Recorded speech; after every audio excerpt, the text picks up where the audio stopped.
I would like to acknowledge the traditional owners and custodians of the land on which we are recording this podcast, the Bidjigal and Gadigal people of the Eora Nation. We pay respects to elders past and present and extend our respect to Aboriginal and Torres Strait Islander people from all nations of this land.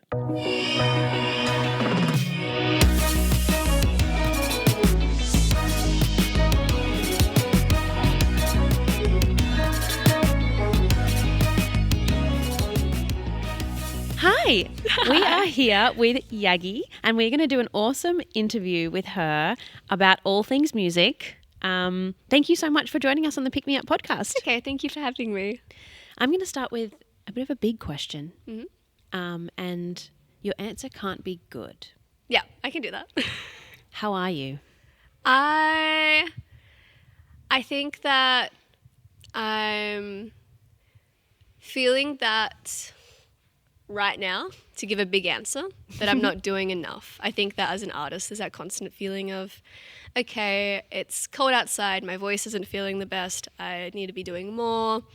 I work in music as my day job as well, so I constantly am around other artists, so it's, avoiding the comparing game. But yeah, I, right now, feel like I'm not doing enough. Okay. So, yeah.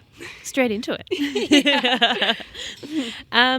It's such a hard question, hey? Because it's like, Yeah. how far do I go if I can't say good? 100%. I feel like especially when I get asked that question, I can kind of jump to, yeah, I'm good and this is what I'm doing. So I'm not actually talking about the way I feel. I'm just jumping Avoiding. to actions. Yeah, 100%. So what I want to do quickly is, for those who don't know much about you, is can you give us a little lowdown of you and your music and, what kind of style your music is and what people expect when they listen to you? So I am a Sydney-based artist. I write alt pop music. A lot of the music that I write, there's an upbeat quality to it, but all the storytelling, because it is quite personal, has a lot of melancholy behind it. I think that you can expect to hear music that has a sense of almost like a movie. I think that I've gotten that a lot, how it's, music that can be kind of put in a movie scene. And I think that, expecting music that's personal, vulnerable, but also with really big highs and lows throughout it. Nice. Thank you. The little bit that you said how your music is very personal. Yeah. Is that your lyrics? Is that the stories that you're telling? Like, can you tell us a little bit about what makes your music so personal? I think for me, my music's so personal because everything I'm writing about is drawing upon my own experiences. I think that I started writing music purely to get my own voice out, and it's become a very cathartic way for me to even process experiences. I say it a lot, but I feel like I don't write about something until I'm at the point where I've done or I'm in the process of healing from it. There are moments where I'm in a big moment of my life or an experience has happened where I kind of just need to get it out immediately, but more than often it's giving my head space and my head time to go, okay, let's sit at a piano. What am I feeling? What do I want to kind of let come out? Yeah, totally.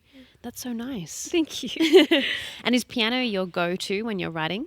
It is, but I've been trying to get more towards a guitar, and it's not necessarily because I can play it, because I'm okay at it, but I think it's also just getting my brain into a situation and an environment that's a little bit different. I think because I've been playing piano for so long, I can naturally gravitate towards the same chords, which will make me kind of gravitate towards similar stories. Well, I wrote a song probably a few weeks ago that just all of a sudden all kind of poured out with the guitar, and it was just because my ear and my mind had a different way to kind of express it, which I think is also super helpful as well. Yeah, nice.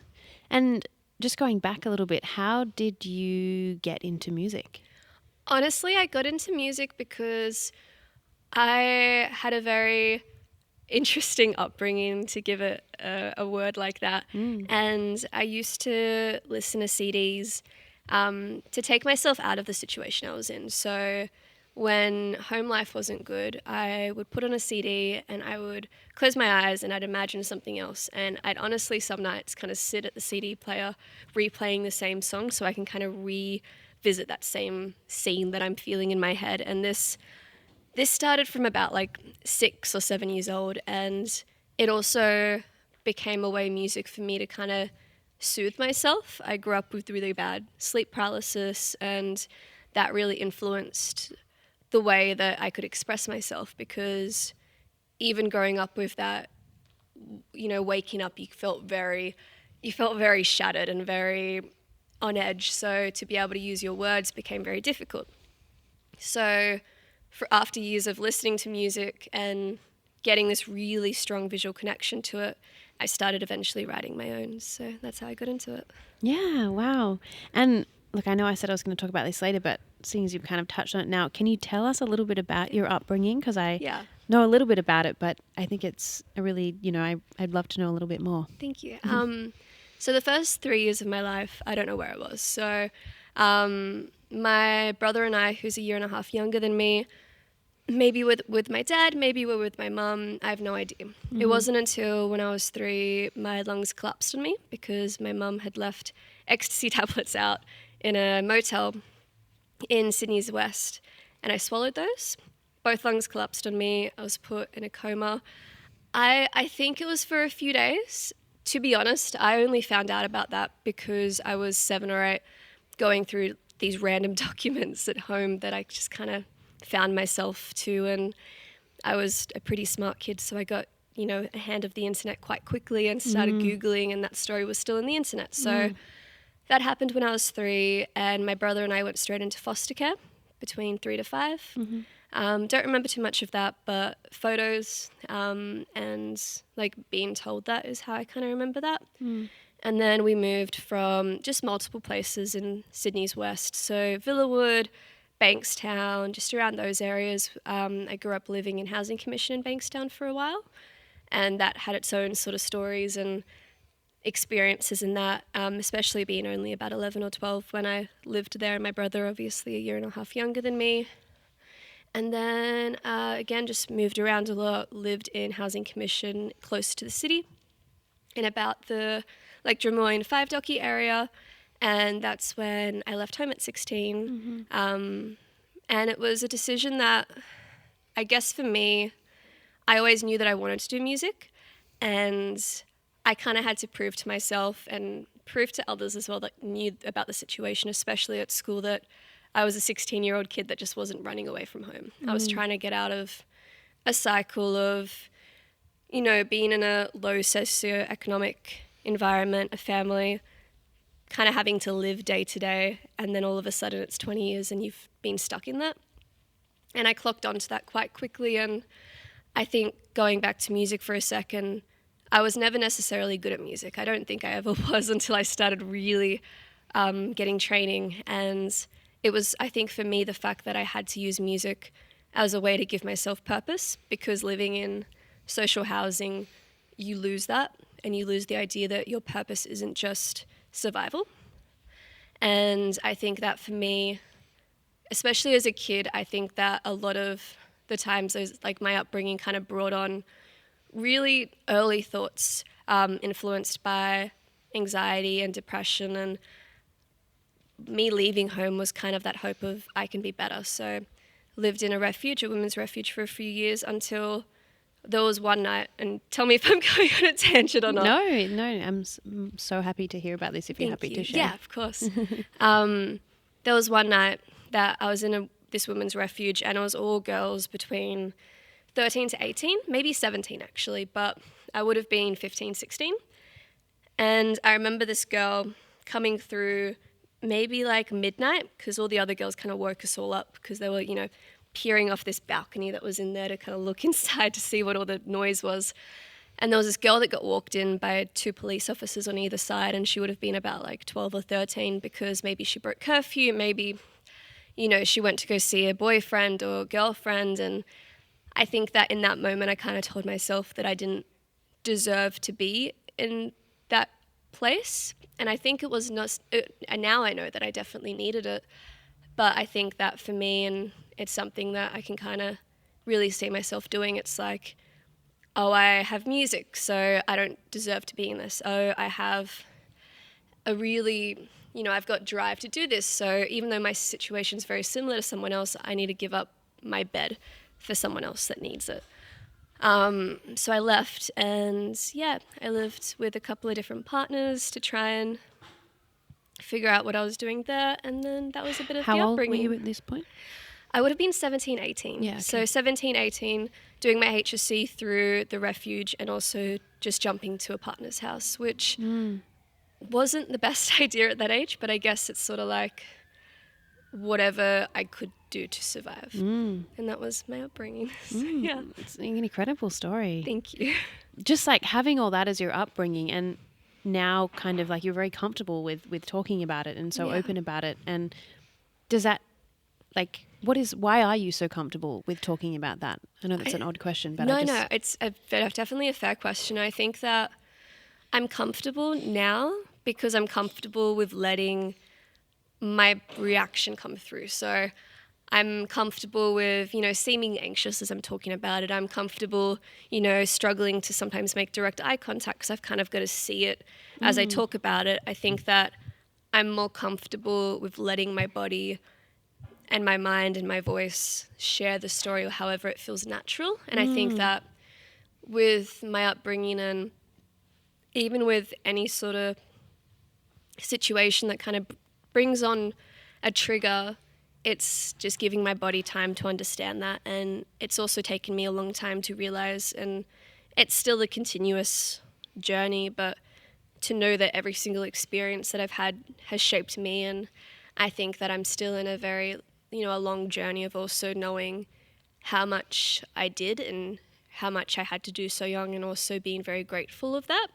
And I think most recently, which I'm actually releasing a song about, I think it's also kind of more recently I'm feeling a lot more, I guess, sadness as I get older for what I had to be so young. And I think that's something that's very, very prominent right now for me as a person, and in my music and my art. It's actually having a bit of grief for my childhood and my teenage years and knowing what I had to do just to survive. Yeah. And did it take you a while to kind of come to terms with being comfortable? I think it definitely did. I think that I've had, conversations with people to share my story where it's gone in a way that I almost feel like I'm reading a blurb of a story. Like I kind of have to give a really, quick blurb and that's it. And I think that it's me being comfortable, like I was saying before, is a continuous journey and something that I'm really trying to practice being more open about, because I don't honestly necessarily know the right way, because I also don't want to be in a situation where I'm triggering other people, but I know that I have the best intent to learn how to not just share my story, but also be able to help others in sharing theirs. And I think that a lot of that reflection of me and my upbringing is also kind of going, well, who did I need? Who would have wanted to need at that age? And especially in pop, actually, I think that I was talking about this with someone the other day. I think a lot of my upbringing and my stories that I share in my music, you hear a lot more typically in hip hop or rap or drill. Sure. And in pop, it's very polished. I think it still plays it quite safe. And I think as an artist, I'm really trying to, go, well, I grew up in, Western Sydney, out in social housing, out without seeing, my mum, and had these sorts of experiences where you typically hear it in storytelling, but I wanted to hear it in pop. So what would have wanted to hear? And I was still a family, like I have my dad and my really little siblings who live in social housing still. And I guess that it's also, especially for my sister who's 10, giving her someone to also look up to. So your sister, you've got siblings still who are in social housing? Yeah. Yeah, wow. So I've got my brother, the one that's a year and a half younger than me. He is one of the most incredible people that I know and has the best heart. And I think that unfortunately for me, leaving home at 16, there was a lot of guilt, especially with him. But I couldn't have been his mum the entire time, and I was turning into that.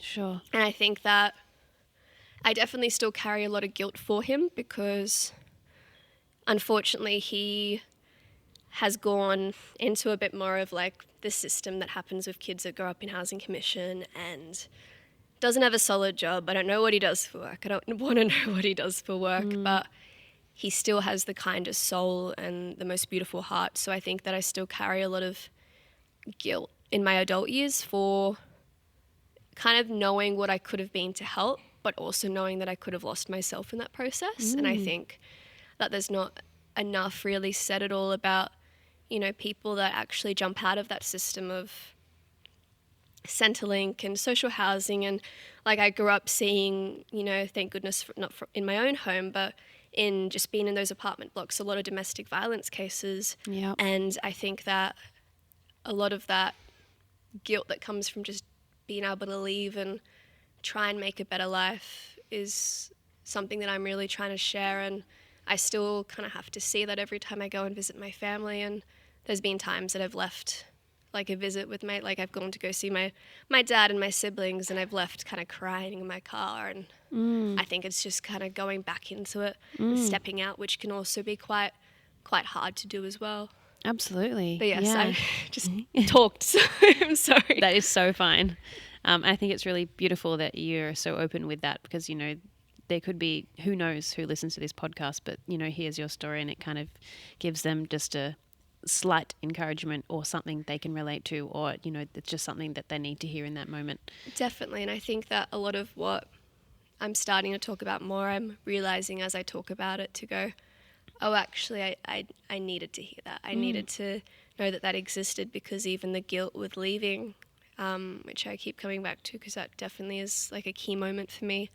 I think that that's also something I didn't realize in the moment. And I think that I didn't realize how long that guilt would be carried with me, and how much healing I would have to be doing to move from that and understand myself in that. And I am very lucky because, you know, at school and still ongoing, I got to be exposed to a lot of counsellors and psychologists, and I really understood quite quickly.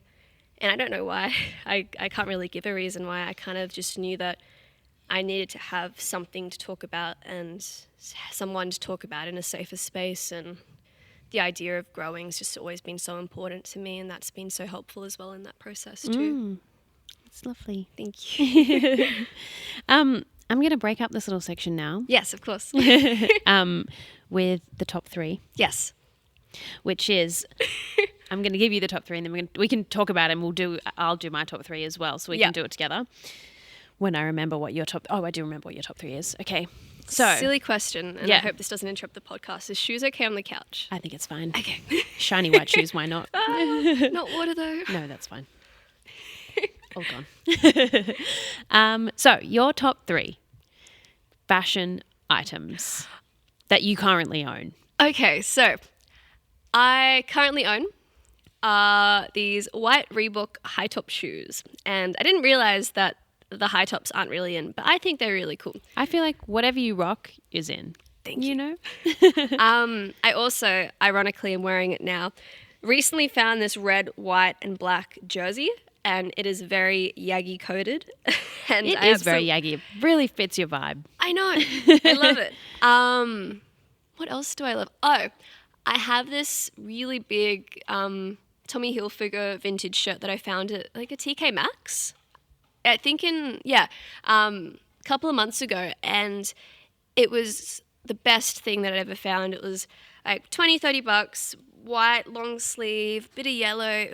It's really, I wear it all the time. I love it. How do I know this so fast? I found these black jeans that have like red stitching through the back and the sides. Yeah. And also has like a little red star on the butt. And it looks so cute, and I love that. And my 5th would actually be like my multiple silver chains that I have on. And I have only recently started to realize that people have picked up on that as like a thing, because I've been getting compliments being like, being like, oh, I've been loving the chains. I'm like, chains? Oh, I wear chains. That's So your whole thing is like your whole outfit. I think like so. You've got a whole outfit there. It's like your top. I mean, not that you're wearing the whole outfit now, but almost. I almost am, and I think that, you know, Are red and black your go-to colours? 100% red and black are. Yeah. Is red like a thing? Is red got some sort of? Red's been on my hair for 6 years. I think that honestly, like It suits you. thank you. To avoid giving the how are you, I'm good, and actually not answering the question. Because it's so true. I think that I changed my hair to be red. I tried to change it a couple of times with really bad manic panic hair dye when I was like still in high school. I think it was trying to crave that change. Yeah. I was trying to find a change, and my hair was that first form of expression for me. So I think that my hair gives me a sense in a good way of control of myself, which sounds really too deep for hair, but honestly, but it's part of you. Like it is. And you've had it for 6 years. That's become like, when I looked you up on Spotify, it's the red hair. It's the red hair. It's part of your identity now. It's definitely me, but and you're rocking it. Thank you. That's the reason I have red hair, and that's definitely the most honest I've ever been about my red hair. So thank you. I love that. Excellent. I think that's a great way to be. Thank you. Top fives. Did you say top 5 or top 3? I said top 3. Oh but my we gosh, went with 5. I went 5. I'm so it's sorry. so fine. I'm all about it. We've planned a whole outfit. I'm here for it. My top 3. That's a really great question. Probably these jeans. Yeah. Because baggy jeans I'm all about at the moment. They're so in No one wears skinny jeans anymore. No. I have these red shiny boots, which I don't know, when I put them on, I feel, one, really 90s. Yeah, sick. But also really fun. Are they like the high-ish ones? They're like mid calf muscle, sick. but they're like square toe. Oh, square toe. Yeah, like full 90s. Like, because Okay. I'm born in the 90s. No, but square toe's cool though. I haven't seen square toe, but like, Yeah. that's a Yeah, vibe. they're really fun. And my third one, I have a green like fur coat that I got for a wedding once, and Like I long? just So cool. and I just feel like when I put it on, I'm like, I feel way fancier than I really am, and that's just really fun to me. I love that. I think, not to make this all chatty about fashion, but I think fur's coming back. Like the idea of like the fluffiness. I don't know. Anyways, that's my deep Very thought fun. today. Fluffy coats. All right, we're going to jump into the last little section. Yeah. So we touched on your upbringing a little bit and a little bit on mental health. Yeah. But I guess I wanted to ask you, what do you do to look after your mental health now? For me, the first one, and probably the biggest thing that I've been keeping on going, is seeing my psychologist, my psych. I think that it's been 10 years, not with this one psych, but I think that with any sort of therapist, it's definitely kind of like a relationship where you've got to see the best one who fits. So I've been very thankful that for the last few years I've been seeing someone very consistently, and I try and do that once a month. Even if I don't feel like I need to, I think that I keep up to date with it once a month purely for the fact that I also might not realize that I'm doing things based on my upbringing and based on a lot of my actions, which are very trauma-based. Also, writing for me is a super important part of my mental health journey, to be able to constantly find a way to express. I think that, and thirdly, which you touched on earlier, being able to actually talk about it and appreciate that that is part of who I am and there's nothing really to be ashamed about. And I think that that's definitely the most recent thing that I'm really trying to do, and, just sharing and letting my body react. For a little side quest story, I did a story time on my socials about it, and I hadn't realized, but I was holding on to this like orange popper, and I was like regulating myself, I think, by like sipping this orange popper and not letting it go once throughout this entire story time, but kind of letting myself do that. And I think that, letting my body and my mind kind of feel and be the way it wants, rather than trying to like, okay, no, I've got to be like this and act like this and I've got to hold all this tension now. But yeah, those are the 3 things. I think that was 3. Yeah, we nice. Now know that I can't count to 3. It's such like, I don't know if this is the right word, but it's like really admirable and also so brave to hear you, Thank you. talking about all of that, It's crazy. Thank you. in the best way. No, is what no, I no. mean, you know what I mean? 100%.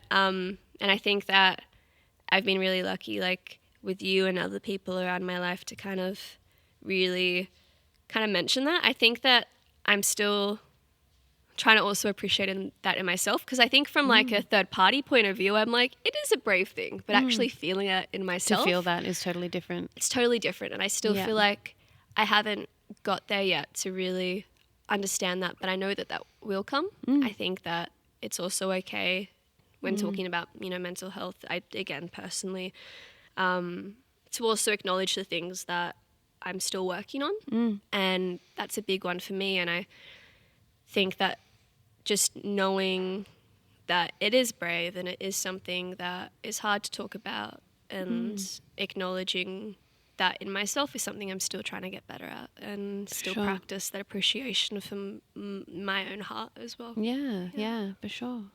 And I know you said that you've got family still who are in social housing, but who would you say is your support network now? And this is a question you don't have to answer if you want, but do you have you built a support network around you, and who is that, and how did you find that?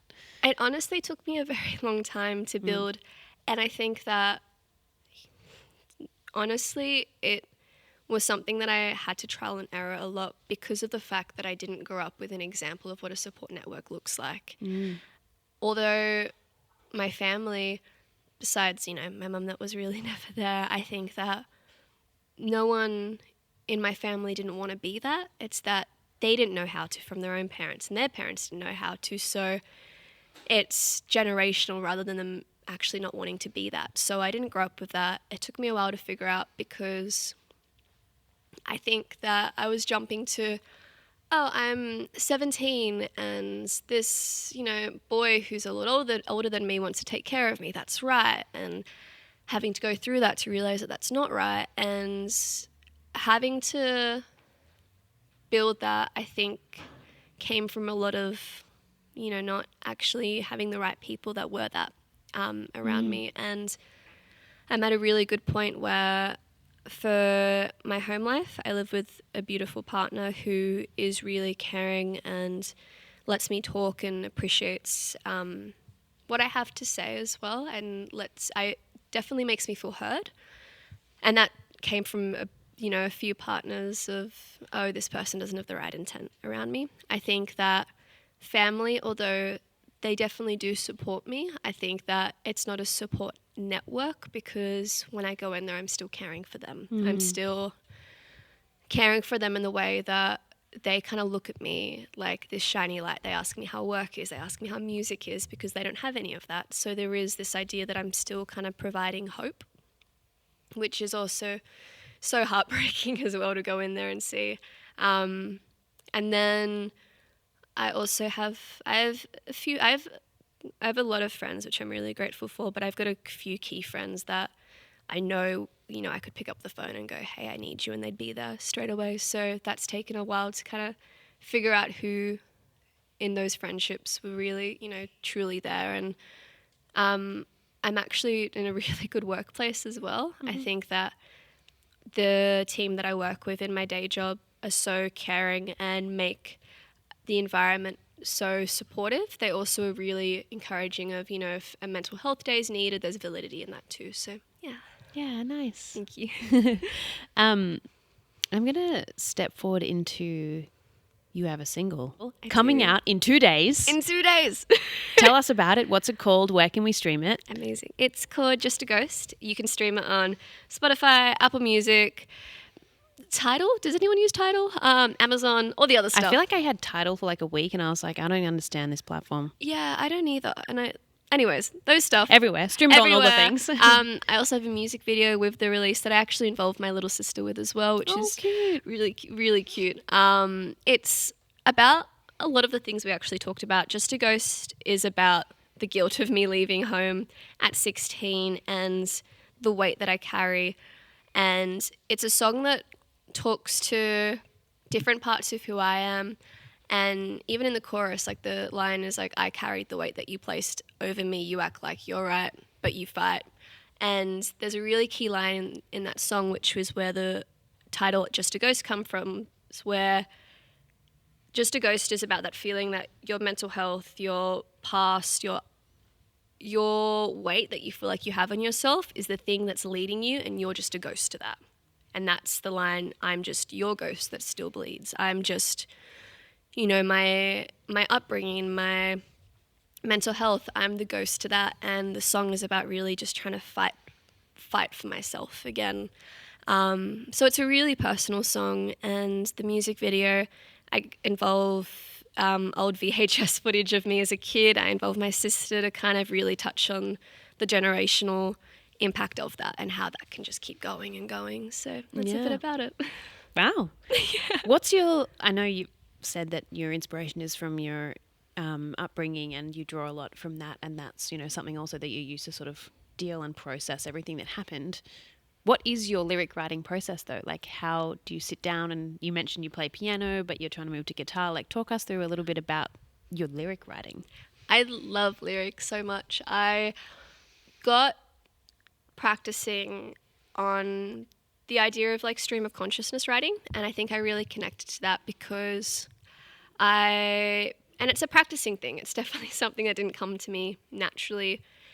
It was practicing sitting down at an instrument and letting whatever my mind wants to do, or my words, let them kind of come out. Whether it's, you know, not looking at it, trying to refine it, but letting the story come out first, kind of writing and writing and writing.